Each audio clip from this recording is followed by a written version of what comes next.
John chapter 9, Amplified Bible. Healing the man born blind. While he was passing by, he noticed a man who had been blind from birth. His disciples asked him, "Rabbi, teacher, who sinned, this man or his parents, that he would be born blind?" Jesus answered, "Neither this man nor his parents sinned, but it was so that the works of God might be displayed and illustrated in him. We must work the works of him who sent me while it is day. Night is coming, when no one can work. As long as I am in the world, I am the light of the world, giving guidance through my word and works." When he had said this, he spat on the ground and made mud with his saliva. And he spread the mud like an ointment on the man's eyes. And he said to him, "Go, wash in the pool of Siloam," which is translated sent. So he went away and washed and came back seeing. So the neighbors and those who used to know him as a beggar said, "Is this not the man who used to sit and beg?" Some said, "It is he." Still others said, "No, but he looks like him." But he kept saying, "I am the man." So they said to him, "How were your eyes opened?" And he replied, "The man called Jesus made mud and smeared it on my eyes and told me, 'Go to Siloam and wash.'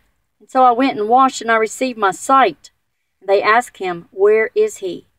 He said, "I do not know." Controversy over the man. Then they brought the man who was formerly blind to the Pharisees. Now it was on a Sabbath day that Jesus made the mud and opened the man's eyes. So the Pharisees asked him again how he received his sight. And he said to them, "He smeared mud on my eyes, and I washed, and now I see." And then some of the Pharisees said, "This man, Jesus, is not from God, because he does not keep the Sabbath." But others said, "How can a man who is a sinner, a non-observant Jew, do such signs and miracles?" So there was a difference of opinion among them. Accordingly they said to the blind man again, "What do you say about him, since he opened your eyes?" And he said, "It must be that he is a prophet." However, the Jews did not believe that he had been blind, and had received his sight until they called the man's parents. They asked them, "Is this your son, who you say was born blind?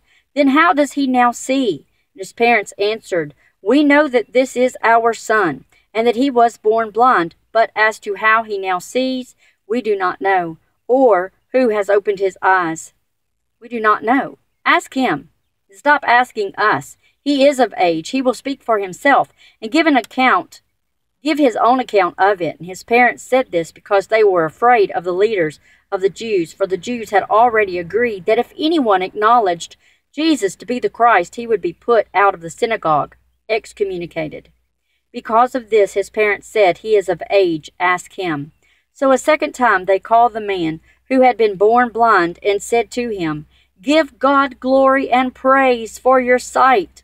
We know this man Jesus is a sinner, separated from God." Then he answered, "I do not know whether he is a sinner separated from God, but one thing I do know, that though I was blind, now I see." And so they said to him, "What did he actually do to you? How did he open your eyes?" He answered, "I already told you, and you did not listen. Why do you want to hear it again and again? Do you want to become his disciples too?" And at that remark they stormed at him and jeered. "You are his disciple, but we are disciples of Moses. We know for certain that God has spoken to Moses, but as for this man, we do not know where he is from." And the man replied, "Well, this is astonishing. You do not know where he comes from, and yet he opened my eyes. We know according to your tradition that God does not hear sinners, but if anyone fears God and does his will, he hears him. Since the beginning of time, it has never been heard that anyone opened the eyes of a person born blind. If this man were not from God, he would not be able to do anything like this, because God would not hear his prayer."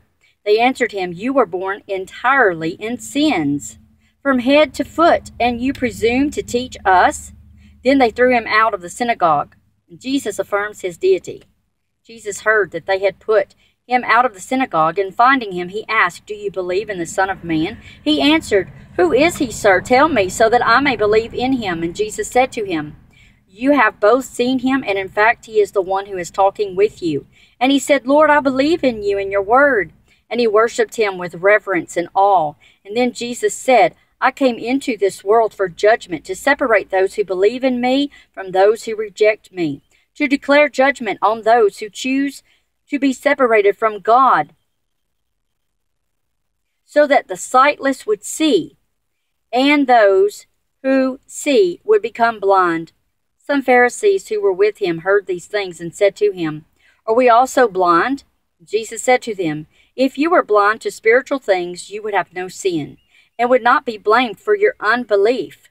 But since you claim to have spiritual sight, you have no excuse. So your sin and guilt remain.